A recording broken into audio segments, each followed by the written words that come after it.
Why do so many people believe things that make no sense?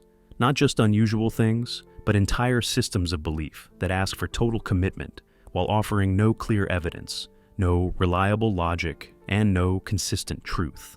Organized religion is one of those systems. It presents itself as a path to truth, to morality, and to meaning. But when you look closely, none of it holds up. It looks more like a house built on stories, fear, repetition, and authority. And yet, billions follow it. Let's start with something simple. If a religion claims to be the one true path, then by definition, every other religion must be wrong. But there are thousands of religions and tens of thousands of sects. They all make exclusive claims. They all think they are right, which means most of them, maybe all of them, have to be wrong. They can't all be right, but they can all be wrong. This isn't just a numbers game. It's a reality check. If you were born in India, you'd likely be Hindu. If you were born in Iran, you'd probably be Muslim. If you were born in Italy, chances are you'd grow up Catholic. Your religion is tied to geography, not truth. That's not a path to divine insight. That's a map of inherited tradition. Religions don't spread because they're true. They spread through power, through conquest, through law, through childhood conditioning. Think about it. When was the last time you heard someone say they independently researched every religion and landed on the one they happened to be born into? It doesn't happen. People are handed their beliefs long before they can think critically. That's not education. That's indoctrination. The deeper problem is this: religions ask you to believe without evidence. In any other part of life, this would be a red flag. If a stranger told you he could cure cancer with moonlight, you'd ask for proof. But if someone tells you God spoke through a bush or dictated a book to a man in a cave, you're not supposed to question it. You're supposed to believe it and feel guilty if you don't. Organized religion thrives on guilt. It tells you that you are broken, that you are born sinful, that you are constantly being watched, that your thoughts are not your own. And then it offers you forgiveness, but only on its terms, only if you submit. That's not love. That's psychological control. And then there's the obsession with obedience, not ethics, not compassion, obedience. Many religions don't ask you to think, they ask you to follow. The rules are often arbitrary. No pork, no shellfish, no sex before marriage, no working on a certain day. Cover your hair. Don't eat during daylight. These rules vary wildly from religion to religion. So, which ones are right? They can't all be. Most are completely unrelated to human well-being, but they all claim to be sacred. Sacred. That word gets used to end conversations. Once something is declared sacred, you're not supposed to question it. You're not supposed to touch it with logic. But anything that's afraid of questions was never strong to begin with. Truth doesn't mind scrutiny. It welcomes it. Only lies fear being challenged. Some argue that religion gives people purpose, but purpose doesn't need mythology. You don't need a creation myth to be kind. You don't need a divine reward to be moral. If someone only does good because they want paradise, or avoids evil because they fear punishment, what does that say about their character?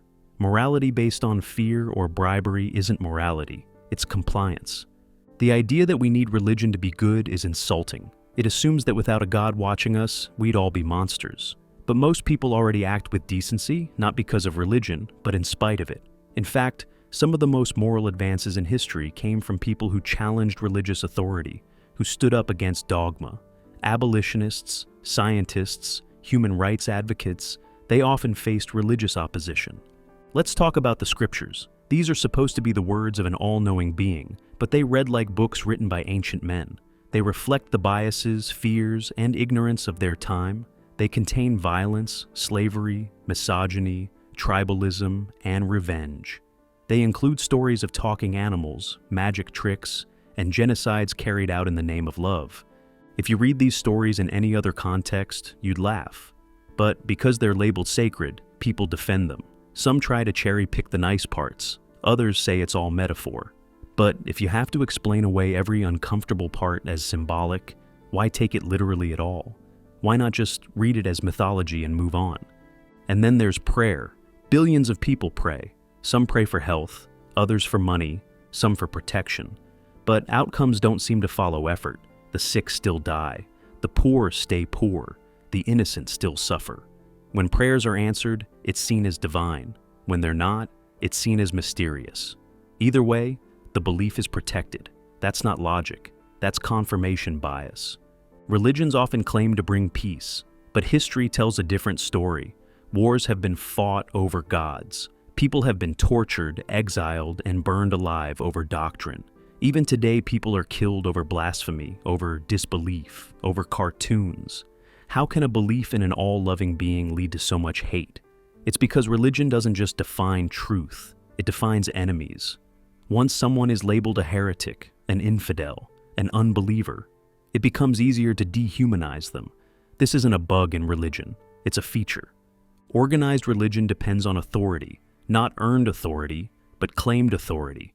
Priests, imams, rabbis, they are treated as voices of God, but they're just people, trained not in science or ethics, but in doctrine. They often hold disproportionate power over education, over families, over governments.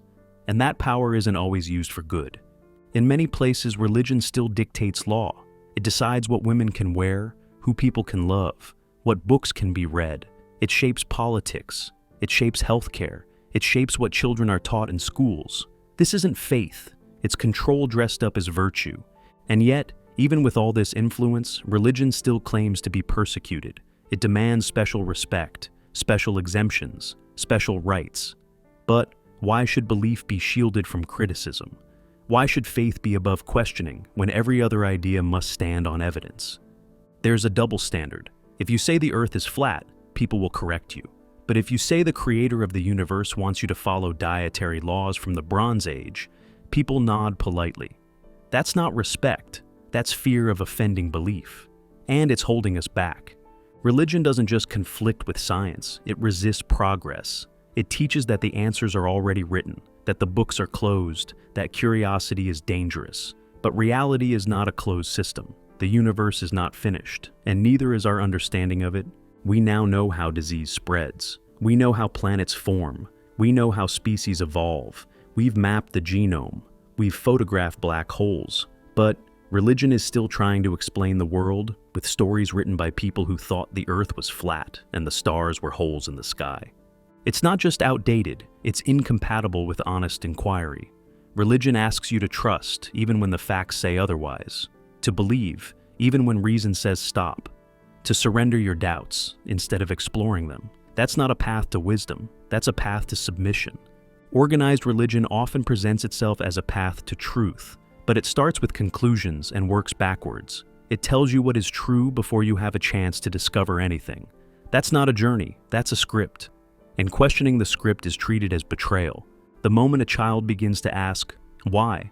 Religion supplies a fixed answer. Why are we here? God.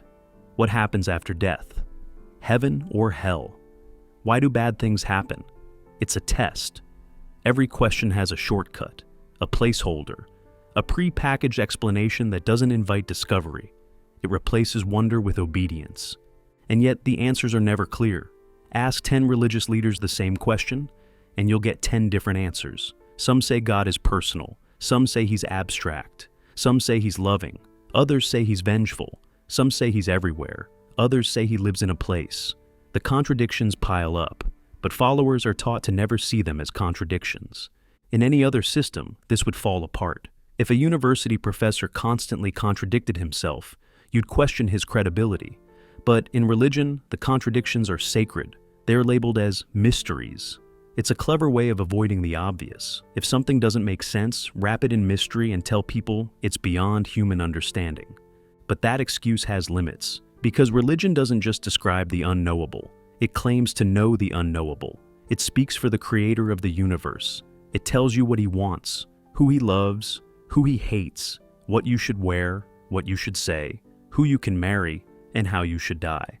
These are not small claims. They demand enormous evidence, but the evidence is always missing. Some argue that religion is just metaphor, that it's not meant to be taken literally. But if that's true, why are laws written based on it? Why are wars fought over it? Why are people killed for insulting it? Metaphors don't start crusades. Myths don't create theocracies. Religion only pretends to be symbolic when the facts catch up. Let's talk about the idea of divine morality. Many people believe religion gives us a moral compass, but religious morality is inconsistent. In some traditions, morality means covering your head. In others, it means killing apostates. In some, it's a sin to draw a picture. In others, it's a sin to dance. These aren't universal truths. They're cultural rules elevated by authority. If morality came from a god, we wouldn't need ethics classes. We wouldn't need courts or debates or discussion. But we do, because we disagree. Because moral understanding evolves. What was once considered moral, slavery, child marriage, blood sacrifice, is now condemned. Not because of religion, but because of progress in human thought. Morality is shaped by empathy, experience, and reason, not by ancient texts. Organized religion doesn't evolve easily. It resists change. It holds tightly to traditions, even when they cause harm. It took centuries for the church to admit the earth goes around the sun. It took lifetimes to accept that disease is not caused by demons. Even today, many religious institutions fight against gender equality, LQB rights, and scientific education. This resistance isn't accidental, it's structural. If religion admits it was wrong about one thing, it risks unraveling the whole system. That's why it clings to dogma, not because it's right, but because it's afraid to be wrong.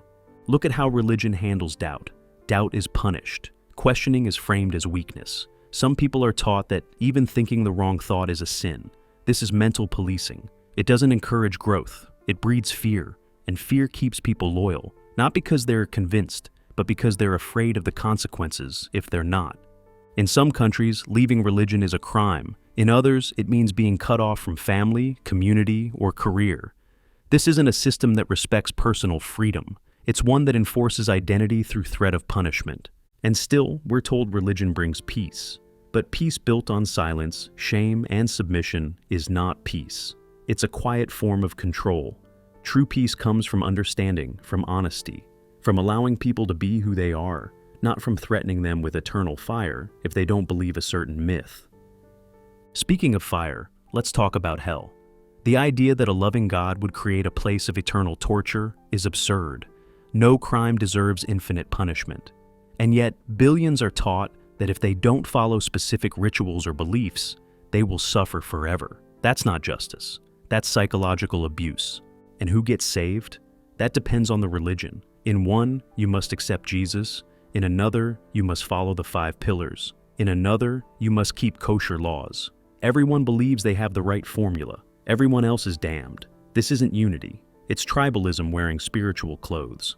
Religions often speak of unity, but they draw lines. They divide the world into us and them. Believers and non-believers, saved and lost, chosen and condemned. This division creates conflict, suspicion, and hatred. It's not the path to global harmony. It's the source of endless strife. The more you look at it, the more organized religion looks like a self-protecting system. It creates the disease, guilt, fear, confusion, and then sells the cure.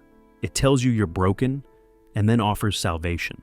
But you can only get it through them, through their rituals, their leaders, their rules. It's not about truth, it's about control. And that control stretches into money. Religion is one of the most profitable industries on earth. Tax-free empires, mega churches, private jets, gold-plated altars. Meanwhile, believers are told to sacrifice, to give, to trust. This is not spiritual guidance. This is economic exploitation. And it's not isolated. From televangelists selling holy water to clerics controlling political budgets, religion has always had its hands on power and wealth, and it rarely uses that power to challenge corruption or lift the oppressed. More often, it aligns with the powerful, supports the status quo, and silences dissent.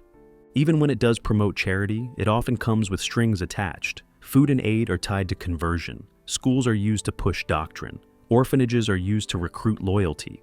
Help is not given freely. It is traded for belief. Organized religion speaks of humility, but it claims to know the mind of the Creator. It speaks of love, but it condemns those who love the wrong people. It speaks of peace, but it divides and wounds. The language of religion is beautiful, but language isn't truth. The world is full of beautiful lies. There's nothing wrong with asking questions about existence. Why are we here? What matters? What should we do with our lives? But those are human questions, and we should be free to answer them using the tools we trust: science, philosophy, art, conversation, experience. Religion tells you the questions are already answered, that the answers are in a book, that you just need to stop thinking and start believing. But real thinking never stops. It deepens, it doubts, it grows. The truth is, we don't know all the answers, and that's okay. Uncertainty isn't weakness, it's honesty. Admitting we don't know opens the door to discovery. Pretending we know, based on ancient stories and circular logic, only closes it. Organized religion is not just a belief, it's a framework, a system built over generations, not to explore truth, but to preserve authority. It teaches people to stop thinking beyond a certain point, to accept what they're told, to confuse submission with virtue. But submission is not a virtue, it's a pause button on curiosity. Think about how religion protects itself. It's built on insulation. It surrounds its ideas with fear, shame, ritual, repetition, and group identity. Doubt is framed as betrayal. Disagreement is punished. Apostasy is condemned. This is not the behavior of truth, it's the behavior of ideology. Religions reward certainty, even when it's unearned. The more certain you are in your belief, the more devout you are seen to be. But in science, in philosophy, in honest thinking, the most dangerous stance is false certainty. Believing you know something you don't is how you stop learning. It's how you build castles on sand. We are told to admire faith, but faith means believing without evidence. That is not a strength. That is the exact definition of gullibility. In any other part of life, this would be a mistake. But religion flips the script and calls it sacred. It asks for mental gymnastics. Believe that a book written thousands of years ago by people who didn't know about germs, atoms, galaxies, or human psychology somehow contains the answers to everything. That the creator of the universe cares more about how you trim your beard than about curing disease or ending hunger. You are taught that your deepest identity must come from people you've never met, writing laws you didn't choose, in a language you don't speak, during a time when slavery was normal and stoning was justice. If this weren't religion, we'd call it absurd. But it is religion, so we're told to call it holy. And these teachings are passed down with intensity. Not because they make sense, but because they're wrapped in emotion, in fear of death, in longing for purpose, in love for family, in belonging. And these things are real, but religion hijacks them. It exploits our emotions to keep the machine running. It teaches children that their eternal fate depends on following a path they never chose. That questioning it could cost them everything.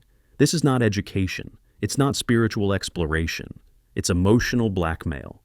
You are told to be grateful for this system, to thank the heavens for rules you never wrote, for guilt you never asked for rituals that no longer serve you. You are told that without it, you'd be lost. But being lost is better than being trapped in a maze built by other people's fears. What's strange is that religion claims to free you, but its freedom is conditional. You are free, as long as you don't ask the wrong questions, or love the wrong person, or walk away from the group. You are free, as long as your freedom looks like obedience. There's no real safety in that. Real safety comes from truth, and truth can stand on its own. It doesn't need robes, incense, or temples. It doesn't need threats or promises. It just needs evidence and time. The universe is vast, mysterious, and beautiful. That alone is enough. You don't need invisible judges or eternal courts. You don't need to beg for forgiveness from something that hasn't introduced itself. You don't need to feel broken just for existing.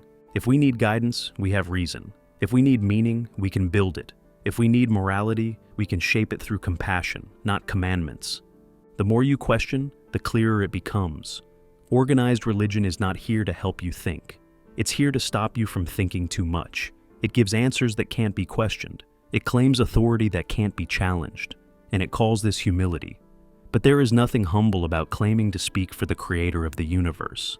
What makes religion dangerous is not just that it's wrong, but that it closes the door. It teaches people to stop looking, to stop doubting, to stop changing. It claims perfection and then resists correction. That's not just unhelpful, that's toxic. There is nothing wrong with seeking meaning. There is nothing wrong with wondering about life and death. But the answers we accept should earn our trust. They should be open to question. They should be supported by reason, not wrapped in fear. Some say that religion gives people comfort, but comfort is not a measure of truth. A fairy tale can bring comfort. A lie can be soothing. But when comfort demands that we stop thinking, it becomes a prison disguised as a blanket.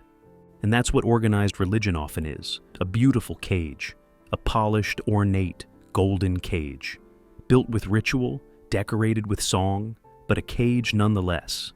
It limits your thinking, it demands obedience, it punishes curiosity. The human mind is capable of incredible things. We have mapped the structure of DNA. We've walked on the moon, we've cured diseases, written symphonies, and uncovered the age of stars. And yet, we still kneel before ancient myths as if they are the final word. It doesn't have to be that way. We can grow, we can think, we can admit what we don't know, and that is powerful. To live without pretending, to question what others fear, to build our ethics from empathy, not edicts. The more you strip religion of its rituals and its robes, the more clearly you see it. It's a story, one of many, told by men who didn't know where lightning came from, who didn't know the world was round, who didn't understand the brain or the body or the cosmos, and yet they are treated as oracles. They are not. They were guessing, like all humans do, and they were wrong, and we should say so, not to mock, not to shame, but to move forward. Organized religion doesn't make sense because it's not supposed to. It's not built for reason. It's built for tradition, for loyalty, for control. And the only way it survives is if we keep confusing submission for wisdom. But wisdom doesn't wear a robe. Wisdom doesn't punish doubt. Wisdom listens, it learns, it grows, and it never hides behind mystery. You are allowed to think for yourself. You are allowed to say, "This doesn't make sense." You are allowed to walk away from stories that no longer serve you. Thanks for watching. If you've ever found yourself questioning religion, you're not alone. Let me know where you're watching from. I'd love to hear your thoughts in the comments.